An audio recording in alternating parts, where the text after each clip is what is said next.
بسم اللہ الرحمن الرحیم۔ دمشق میں جب سلطان صلاح الدین ایوبی داخل ہوا تھا تو اس کے ساتھ 700 سوار تھے۔ تمام مورخین نے یہی تعداد لکھی ہے، لیکن تاریخ سلطان ایوبی کے ان جابازوں سے بے خبر ہے جن میں سے کوئی تاجروں کے بحروف میں، کوئی بے ضرر مسلمانوں کے بھیس میں، اور کوئی شامی فوج کے معمولی سپاہیوں کے لباس میں ایک ایک بھی، دو دو اور چار چار کی ٹولیوں میں بھی دمشق میں داخل ہوئے تھے۔ ان میں زیادہ تر سلطان ایوبی کے خاموش حملے سے پہلے ہی یہاں آ گئے تھے، اور کچھ اس وقت داخل ہوئے تھے جب دمشق کے دروازے سلطان ایوبی کے لیے کھل گئے تھے۔ یہ جاسوسوں کا دستہ تھا جنہیں جانباز جاسوس کہا جاتا تھا، کیونکہ ہر قسم کی لڑائی، ہر ہتھیار کے استعمال، ہر طرح کی تباہ کاری کے ماہر تھے، اور دماغی لحاظ سے مستعد اور ذہین۔ ان کی سب سے بڑی خوبی یہ تھی کہ وہ جان کی پرواہ نہیں کرتے تھے، ایسے خطرے مول لیتے تھے جن کے تصور سے ہی عام سپاہی بدک جاتے تھے۔ ایسا جذبہ صرف ٹریننگ سے پیدا نہیں ہوتا، اس کام کے لیے ایسے جوان منتخب کیے جاتے تھے جن کے دلوں میں اپنے مذہب کا عشق اور دشمن کی نفرت بھری ہوتی تھی۔ یہ جانباز جنونی قسم کے مسلمان ہوتے تھے۔ سلطان ایوبی نے ایسے جانبازوں کے کئی دستے تیار کر رکھے تھے۔ سلطان ایوبی نے جب 700 سواروں کے ساتھ دمشق کو روانہ ہوا تھا، اس نے منتخب لڑاکا جاسوسوں کا ایک دستہ خصوصی ہدایات کے ساتھ دمشق کو روانہ کر دیا تھا۔ ان میں ایک ہدایت یہ تھی کہ اگر دمشق کی فوج مقابلے پر اتر آئے تو یہ جاسوس شہر کے اندر اپنی سمجھ اور ضرورت کے مطابق تحریب کاری کریں، اور وہ دروازے کھولنے کی بھی کوشش کریں۔ ان میں ایسے بھی تھے جنہیں شہریوں میں دہشت، بھگدڑ، افراتفری اور افواہیں پھیلانے کی ٹریننگ دی گئی تھی۔ ان تمام جانبازوں کی تعداد 200 اور 300 کے درمیان تھی۔ اس وقت کے واقعہ نگاروں نے صحیح تعداد نہیں لکھی، صرف یہ لکھا ہے کہ سلطان ایوبی کی آمد کے وقت دمشق میں 200-300 جاسوس اور تباہ کار موجود تھے۔ ایک فرانسیسی واقعہ نگار نے صلیبی جنگوں کے حالات اور واقعات قلم بند کرتے ہوئے سلطان ایوبی کے لڑاکا جاسوسوں کے متعلق بہت کچھ لکھا ہے۔ اس نے ان جانبازوں کے اسلامی جذبے کو مذہبی جنون بھی کہا ہے۔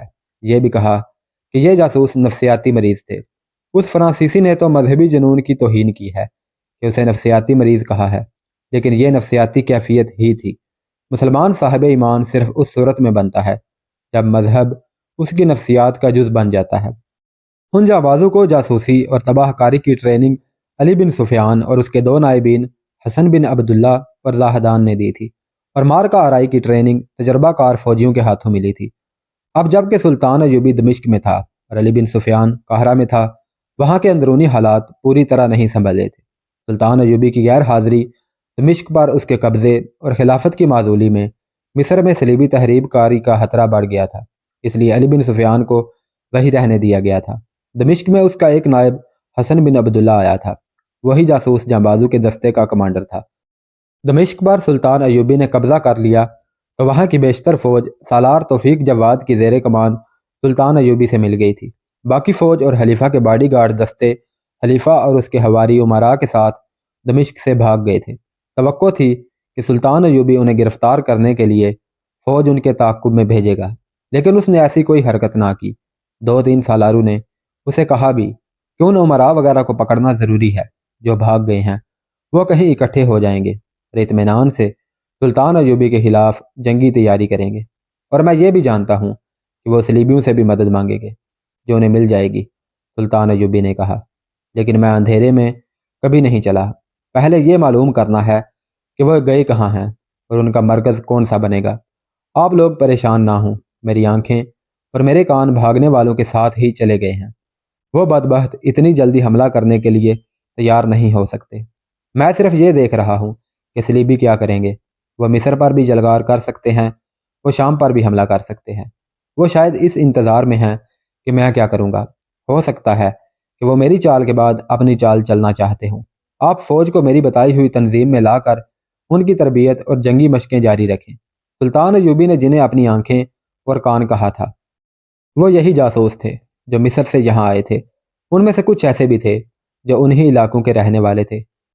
جب الملک الصالح اور اس کے امراء اور وزراء دمشق سے بھاگے تو ان کے ساتھ سلطان ایوبی کے بہت سے جاسوس بھی چلے گئے تھے۔ بھاگنے والوں کی تعداد کم نہیں تھی۔ تمام امراء اور وزراء اور کئی ایک جاگیرداروں اور حاکموں کا عملہ بھی تھا۔ فوج کی بھی کچھ نفری تھی اور بڑوں کے خوشامدی لوگ بھی تھے۔ یہ تتر بتر ہو کر بھاگے تھے۔ ان کے ساتھ جاسوسوں کا چلے جانا آسان تھا۔ یہ جاسوس اس مشن پر ساتھ گئے تھے کہ دیکھیں صالح اور اس کے پالنے والے امراء کیا جوابی کارروائی کریں گے اور انہیں صلیبیوں کی کتنی کچھ اور کیسی مدد حاصل ہوگی۔ یہ جاسوس جو دمشق سے باہر گئے تھے حسن بن عبداللہ کے خصوصی منتخب افراد تھے۔ وہ اس صورتحال کے سیاسی پس منظر کو اچھی طرح سمجھتے تھے۔ ان میں ایک ماجد بن محمد حجازی تھا، ہوبرو جوان، جسم نہایت موضوع اور گھٹا ہوا، اور اسے خدا نے زبان کی ایسی چاشنی دی تھی جس میں طلسماتی اثر تھا۔ تقریباً ہر جاسوس کی شکل و صورت اور اوصاف ایسے ہی تھے، لیکن ماجد بن محمد ان سب سے برتر لگتا تھا۔ ان جاسوسوں کی اتنی اچھی صحت کا راز غالباً یہ تھا کہ انہیں کسی قسم کے نشے کی عادت نہیں تھی اور وہ عیاشی کو بھی پسند نہیں کرتے تھے۔ ان کے اخلاق میں جو پختگی تھی اس نے ان میں فولاد جیسی قوت ارادی پیدا کر رکھی تھی۔ ان کا قول و فعل مذہب کا پابند تھا۔ ماجد حجازی اپنے ساتھیوں کی طرح اس فولادی کردار کا نمونہ تھا۔ روح کی جو پاکیزگی تھی اس نے اس کے چہرے کو حسین بنا رکھا تھا۔ وہ دمشق سے بھاگا جا رہا تھا۔ اس کے نیچے عرب کی اعلیٰ نسل کا گھوڑا تھا۔ اس کے پاس تلوار تھی اور گھوڑے کی زین کے ساتھ چمکتی ہوئی انی والی برچی تھی۔ وہ ویرانے میں اکیلا جا رہا تھا۔ اس نے حلب کی سمت جاتے ہوئے بہت سے لوگوں کو دیکھا تھا۔ اسے کوئی ایک بھی ایسا نظر نہیں آیا تھا جس کے ساتھ وہ جائے۔ وہ اپنے لیے کوئی ہم سفر ڈھونڈ رہا تھا جو اس کے مشن کے لیے سود مند ہو سکے۔ ایسا ہم سفر فوج کا کوئی اعلیٰ افسر ہو سکتا تھا یا کوئی ایسا امیر جسے الملک الصالح کا قرب حاصل ہوتا۔ اس کی سراغ رساں آنکھیں الصالح کو ڈھونڈ رہی تھیں۔ اس نے چند ایک لوگوں سے پوچھا بھی تھا کہ وہ کس طرف گیا ہے، مگر اسے الصالح کا کوئی سراغ نہیں ملا تھا۔ اسے معلوم تھا کہ الملک الصالح نور الدین زنگی مرحوم کی عمر یا اس کی خوبیوں جیسا کوئی آدمی نہیں، بلکہ وہ 11 سال کی عمر کا بچہ ہے جسے مفاد پرست عمراء نے اپنے مقاصد کے لیے سلطنت کی گدی پر بٹھایا ہے، اور عملاً حکمران یہ عمراء خود بنے ہوئے ہیں۔ وہ تصور میں لا سکتا تھا کہ وہ بچہ اکیلا نہیں جا رہا ہوگا، اس کے ساتھ امیروں، وزیروں اور درباریوں کا قافلہ ہوگا، اور اس قافلے کے ساتھ زر و جواہرات اور مال و دولت سے لدے ہوئے اونٹ ہوں گے۔ ماجد حجازی نے سوچا تھا کہ یہ قافلہ اسے نظر آ گیا تو وہ الملک الصالح کا مرید بن کر قافلے میں شامل ہو جائے گا۔ یہ کامیابی حاصل ہونے کی صورت میں اسے اچھی طرح معلوم تھا کہ اسے کیا کرنا ہے اور سینوں سے راز کس طرح نکالنے ہیں، مگر اسے اپنے شکار کا کوئی سراغ نہ ملا۔ آگے چٹانی علاقہ آ گیا جہاں ہریالی بھی تھی۔ ذرا سستانے کے لیے وہ چٹانوں کے اندر چلا گیا۔ ایک جگہ اسے 2 گھوڑے نظر آئے۔ ان سے ذرا پرے ہری بھری گھاس پر ایک آدمی لیٹا ہوا تھا اور اس کے ساتھ ایک عورت تھی۔ وہ سوئے ہوئے معلوم ہوتے تھے۔ وہ ذرا فاصلے پر رک گیا اور گھوڑے سے اتر کر ایک درخت کے نیچے لیٹ گیا۔ ایک گھوڑا ہنہنایا تو وہ آدمی اٹھ بیٹھا۔ لباس سے وہ اونچے درجے کا فرد معلوم ہوتا تھا۔ اس نے ماجد حجازی کو دیکھا تو اسے اپنے پاس بلایا۔ ماجد اس کے پاس چلا گیا اور اسے ہاتھ ملایا۔ عورت بھی اٹھ بیٹھی۔ وہ عورت نہیں، جوان لڑکی تھی اور بہت خوبصورت تھی۔ اس کے گلے کا ہار بتا رہا تھا کہ یہ لوگ معمولی حیثیت کے نہیں۔ اس آدمی کی عمر 40 کے لگ بھگ تھی اور لڑکی 25 سال سے کم لگتی تھی۔ ماجد نے ان دونوں کو ایک نظر میں بھانپ لیا۔ تم کون ہو؟ اس آدمی نے ماجد سے پوچھا۔ دمشق سے آئے ہو؟ میں دمشق سے ہی آیا ہوں، ماجد نے جواب دیا، لیکن میں یہ نہیں بتا سکتا کہ میں کون ہوں۔ آپ کیسے سفر میں ہیں؟ غالباً ہم ایک ہی سفر کے مسافر ہیں، اس آدمی نے مسکرا کر کہا۔ تم شریف آدمی معلوم ہوتے ہو۔ کیا آپ یقین کرنا چاہتے ہیں کہ میں شریف ہوں یا بدمعاش؟ ماجد حجازی کے ہونٹوں پر مسکراہٹ تھی۔ اس نے کہا، جس کے ساتھ اتنی حسین لڑکی ہو اور لڑکی کے گلے میں اتنا قیمتی ہار ہو اور ساتھ مال اور دولت بھی ہو، وہ ہر راہی کو بدمعاش اور ڈاکو سمجھتا ہے۔ میں ڈاکو نہیں ہوں، آپ کو ڈاکوؤں سے بچا ضرور سکتا ہوں، ہاں میری جان ہی چلی جائے۔ اس کے دماغ میں اچانک ایک بات آ گئی جو اس نے تیر کی طرح منہ سے نکال دی۔ اس نے کہا، دمشق سے بھاگے ہوئے کچھ لوگ ڈاکوؤں کا شکار ہو گئے ہیں۔ میں نے راستے میں 2 لاشیں بھی دیکھی ہیں۔ یہ موقع ڈاکوؤں کے لیے نہایت اچھا ہے کہ لوگ مال و دولت کے ساتھ دمشق سے بھاگ رہے ہیں۔ لڑکی کا اتنا دلکش رنگ اڑ گیا، وہ اپنے آدمی کے ساتھ لگ گئی۔ کچھ ایسی ہی حالت آدمی کی ہو گئی۔ ماجد حجازی جان گیا کہ یہ کون ہیں اور کیا ہیں۔ ان پر خوف و ہراس غالب کر کے اس نے اپنی زبان کے کرشمے دکھانے شروع کر دیے۔ اس نے صلاح الدین ایوبی کو برا بھلا کہا اور سلطان الملک الصالح کی مدح سرائی یوں کی جیسے وہ زمین و آسمان کا واحد برگزیدہ انسان ہو۔ ماجد نے ان پر دہشت کا غلبہ اور زیادہ پختہ کرنے کے لیے کہا، صلاح الدین ایوبی نے دمشق سے بھاگے ہوئے آپ جیسے لوگوں کو لوٹنے اور ان سے جوان بیٹیاں اور بیویاں چھیننے کے لیے اپنی فوج کے دستے ادھر بھیج دیے ہیں۔ یہ لڑکی آپ کی کیا لگتی ہے؟ یہ میری بیوی ہے۔ اور دمشق میں آپ کتنی بیویاں چھوڑ آئے ہیں؟ ماجد حجازی نے پوچھا۔ 4۔ آدمی نے جواب دیا۔ خدا کرے یہ پانچوں خیریت سے آپ کے ساتھ منزل پر پہنچ جائیں، ماجد نے کہا۔ ایوبی کی فوج کتنی دور ہے؟ اس آدمی نے پوچھا۔ تم نے سپاہیوں کو لوٹ مار کرتے دیکھا ہے؟ ہاں دیکھا ہے، ماجد حجازی نے کہا۔ اگر میں آپ سے کہوں کہ میں بھی صلاح الدین ایوبی کی فوج کا سپاہی ہوں تو آپ کیا کریں گے؟ وہ کانپنے لگا، مسکرایا بھی، مگر مسکراہٹ غائب ہو گئی۔ اس نے کہا، میں تمہیں کچھ دے دوں گا اور تم سے التجا کروں گا کہ مجھے کنگال نہ کرو، اور میں تم سے یہ بھی التجا کروں گا کہ اس بیچاری کو میرے ساتھ رہنے دو۔ ماجد حجازی نے کہا لگایا اور کہا، دولت اور عورت سے زیادہ محبت انسان کو بزدل اور کمزور بنا دیتی ہے۔ اگر مجھے کوئی کہے کہ جو کچھ پاس ہے وہ میرے حوالے کر دو تو میں تلوار کھینچ کر اسے کہوں گا، پہلے مجھے قتل کرو، پھر میری لاش سے تمہیں جو کچھ ملے وہ لے جانا۔ محترم، مجھے یہ بتائیں کہ آپ کون ہیں؟ دمشق میں آپ کیا تھے اور اب آپ کہاں جا رہے ہیں؟ اگر آپ نے سچ بتا دیا تو ہو سکتا ہے کہ آپ کو مجھ سے زیادہ مخلص اور جاں باز محافظ نہ ملے۔ معلوم ہوتا ہے کہ ہماری منزل ایک ہے۔ میں ایوبی کی فوج کا سپاہی ضرور ہوں لیکن بھگوڑا ہوں۔ اس آدمی نے اپنے متعلق سب کچھ بتا دیا۔ دمشق کے مضافاتی علاقے کا جاگیردار تھا۔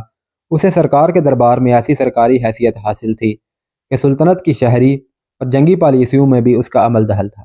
سلطان کے باڈی گارڈ دستے کے زیادہ تر سپاہی اسی کے دیے ہوئے تھے۔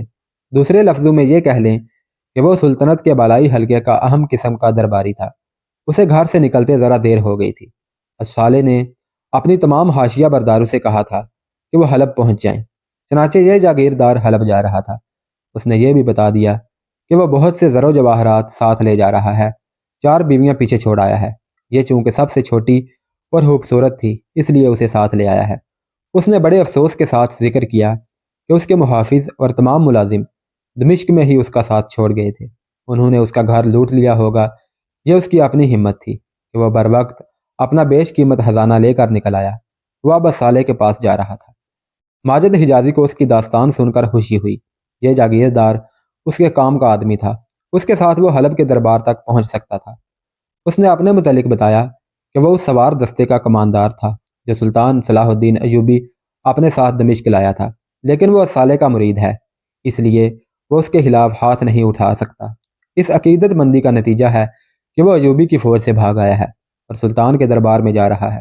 اگر اس نے پسند کیا تو وہ اس کے محافظ دستے میں شامل ہو جائے گا۔ اگر میں ابھی سے تمہیں اپنا محافظ بنا لوں تو تمہاری اجرت کی شرائط کیا ہوں گی؟ اس نے ماجد حجازی سے پوچھا۔ میں جیسے دمشق میں بادشاہ تھا اسی طرح وہاں بھی بادشاہ ہوں گا جہاں جا رہا ہوں۔ میرے محافظ بن کر تمہیں افسوس نہیں ہوگا۔ اگر آپ مجھے اپنا محافظ بنائیں گے تو آپ کو فوجی مشیر کی ضرورت نہیں پڑے گی، ماجد حجازی نے اسے کہا۔ میری اجرت آپ میری قابلیت دے کر خود ہی مقرر کر دیں گے۔ میں ابھی کچھ نہیں بتاؤں گا۔ ماجد حجازی اس کا باڈی گارڈ بن گیا، یوں کہیے ایک درباری جاگیردار کے ساتھ سلطان ایوبی کا ایک جاسوس لگ گیا۔ اس جاگیردار کے پاس بے اندازہ زر و جواہرات تھے جو اس نے ایسے سامان میں چھپا رکھے تھے جو بظاہر معمولی سا تھا۔ اسے فوری طور پر ایک محافظ کی ضرورت تھی۔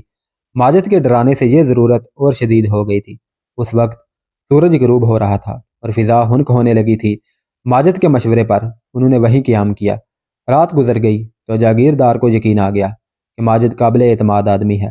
لمبی مسافت کے بعد وہ حلب پہنچے۔ اس وقت حلب کا امیر شمس الدین تھا جس نے تھوڑا ہی عرصہ پہلے صلیبیوں کو تاوان دے کر ان سے صلح کر لی تھی۔ الملک الصالح دمشق سے بھاگ کر وہاں پہنچ چکا تھا۔ اس کے تمام امراء اور وزراء اس کے ساتھ تھے اور اس کے باڈی گارڈ کے دستے بھی وہاں پہنچ رہے تھے۔ الصالح نے حلب کی عمارت پر قبضہ کر لیا تھا اور اس کے امراء وغیرہ فوج کو نئے سرے سے منظم کرنے لگے تھے۔ صورتحال ایسی تھی کہ فوج کو ہر اس آدمی کی ضرورت تھی جس میں تھوڑی سی جنگی سوجھ بوجھ ہو۔ الملک الصالح کے پاس سونے اور خزانے کی کمی نہیں تھی، کمی فوج، کمانڈروں اور مشیروں کی تھی۔ وہ اور اس کا ٹولہ سلطان ایوبی کے خلاف لڑنے اور خلافت بحال کرنے کو بےتاب تھا۔ ان کی بےتابیوں سے یوں پتہ چلتا تھا جیسے ان کے دشمن صلیبی نہیں سلطان ایوبی ہے۔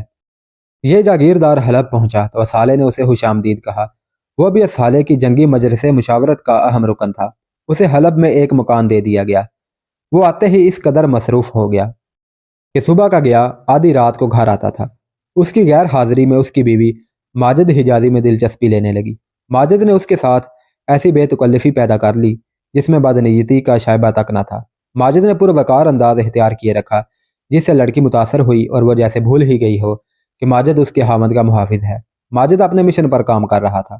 اس نے 2-3 دنوں میں لڑکی کے دل پر قبضہ کر لیا۔ اس نے لڑکی سے پوچھا کہ اس کے خاوند کی باقی 4 بیویاں کیسی تھیں۔ اس نے بتایا کہ کوئی ایسی بری تو نہیں تھی۔ اس شخص نے انہیں پرانی سمجھ کر دھوکہ دیا اور اس لڑکی کو ساتھ لے کر بھاگ آیا، اور ایک روز یہ تمہیں بھی چھوڑ کر کسی اور کو لے آئے گا۔ ماجد حجازی نے کہا، ان امیروں کا یہ شغل ہے۔ اگر تمہیں دل کی بات بتا دوں تو میرے خاوند کو تو نہیں بتا دو گے؟ لڑکی نے پوچھا۔ مجھے دھوکہ تو نہیں دو گے؟ اگر میری فطرت میں دھوکہ اور فریب ہوتا تو میں تمہارے خاوند کو وہیں جہاں تمہیں ملا تھا آسانی سے قتل کر کے تم پر اور تمہارے مال و دولت پر ہاتھ صاف کر سکتا تھا۔ ماجد نے کہا، میں مرد ہوں، عورت کو فریب دینا مرد کی شان کے خلاف ہے۔ میں اب اس راز کو اپنے دل میں زیادہ دیر نہیں رکھ سکتی کہ مجھے تم سے ایسی محبت ہے جس پر میرا قابو نہیں رہا، لڑکی نے کہا، اور یہ بھی ایک راز ہے کہ مجھے اس حامد سے نفرت ہے۔ میں بکی ہوئی لڑکی ہوں، کئی بار دل میں آیا ہے کہ اپنے آپ کو ختم کر دوں۔ میں شاید بزدل ہوں، اپنے جان لینے سے ڈرتی ہوں۔ میرے ارادے کچھ اور تھے، میرے خیالات کچھ اور تھے۔ تم نے میرے ارادوں اور خیالوں پر مٹی ڈال دی ہے، اور میرا یہ ارادہ پکا کر دیا ہے کہ اپنے آپ کو ختم کر دوں۔ کیا تم یہ کہنا چاہتی ہو کہ تمہیں مجھ سے محبت ہے اس لیے خودکشی کرنا چاہتی ہو؟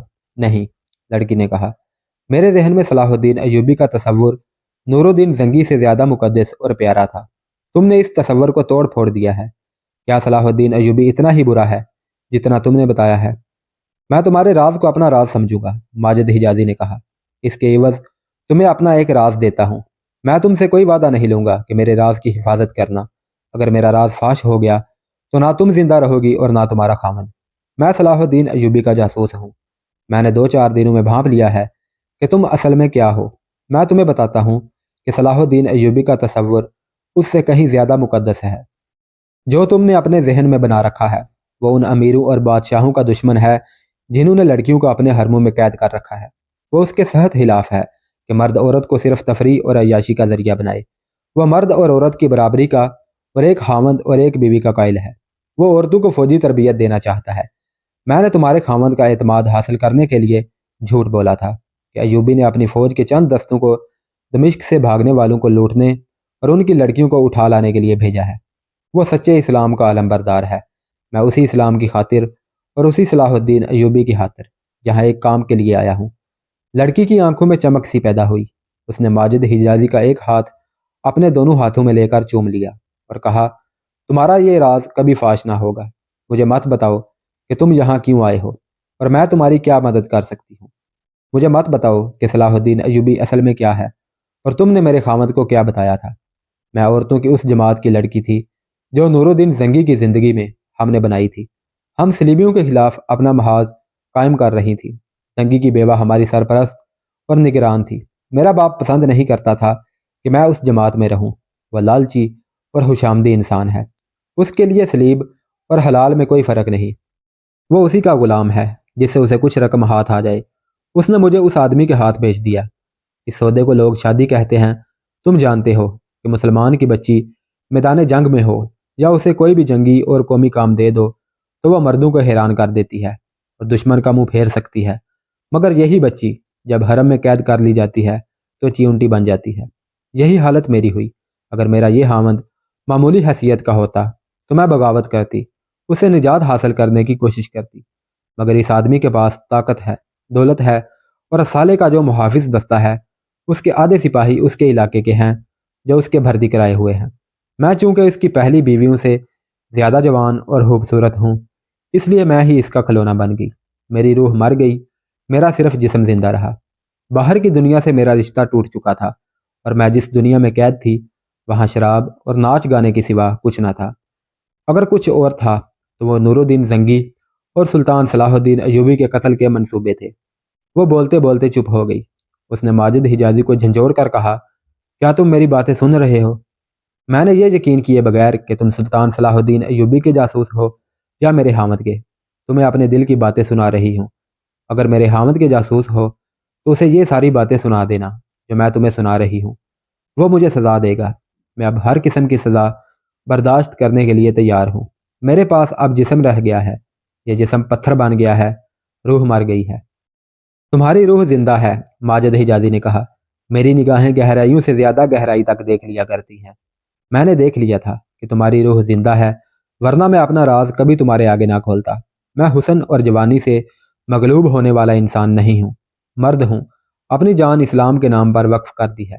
تم بولو، اپنا دل ہلکا کرتی جاؤ، میں سن رہا ہوں۔ تمہاری داستان میرے لیے نئی نہیں، یہ ہر مسلمان عورت کی داستان ہے۔ اسلام کا زوال اسی روز شروع ہو گیا تھا جس روز ایک مسلمان نے حرم کھولا اور اس میں خوبصورت لڑکیاں خرید کر قید کی تھیں۔ صلیبیوں نے کہا کہ اب اس قوم کو عورت کے ہاتھوں مرواؤ۔ انہوں نے ہمارے بادشاہوں کے حرم اپنی بیٹیوں سے بھر دیے ہیں۔ یہ میرے حامد کے گھر میں بھی ہوا، لڑکی نے کہا۔ میں نے اپنی آنکھوں سے صلیبی لڑکیوں کو اپنے خامد کے پاس آتے اور شراب پیتے دیکھا ہے۔ میں سوائے رونے کے اور کر ہی کیا سکتی تھی؟ میں اس لیے نہیں روتی تھی کہ ان لڑکیوں نے مجھ سے میرا حامد چھین لیا ہے، بلکہ اس لیے کہ مجھ سے میرا اسلام چھن گیا تھا، وہ اسلام جس کی خاطر میں نے تمہاری طرح اپنی جان وقف کی تھی۔ آؤ جذباتی باتوں سے ہٹ کر اس کام کی باتیں کریں جس کے لیے میں یہاں آیا ہوں، ماجد نے کہا، اور اس سے پوچھا اپنے حامد پر تمہارا کتنا کچھ اثر ہے؟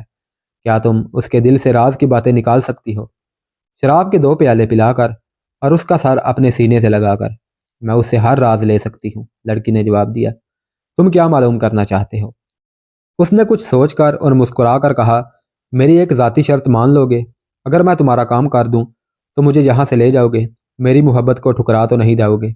ماجد حجازی نے اس کا دل رکھ لیا اور اس کی شرط مان لی۔ اس نے بتایا کہ سالے 11 سال کا بچہ ہے، وہ امیروں کے ہاتھوں میں کھلونا ہے۔ یہ امیر اور وزیر صلاح الدین ایوبی کو ختم کر کے سلطنت اسلامیہ کو ٹکڑوں میں تقسیم کرنا چاہتے ہیں۔ اگر ایسا ہو گیا تو ان ٹکڑوں کو صلیبی ہضم کر جائیں گے اور اسلام کا نام و نشان مٹ جائے گا۔ سلطان صلاح الدین ایوبی کہتا ہے کہ جس قوم نے اپنے ملک کے ٹکڑے کیے وہ کبھی زندہ نہیں رہی۔ ہمارے یہ امیر صلیبیوں تک سے مدد لینے کو تیار ہیں، صلیبی انہیں ضرور مدد دیں گے اور اس کے عوض وہ انہیں اپنا محکوم بنائیں گے۔ میں یہ معلوم کرنے آیا ہوں کہ خلیفہ کے ہاں کیا منصوبے بن رہے ہیں اور صلیبی انہیں کیا مدد دے رہے ہیں۔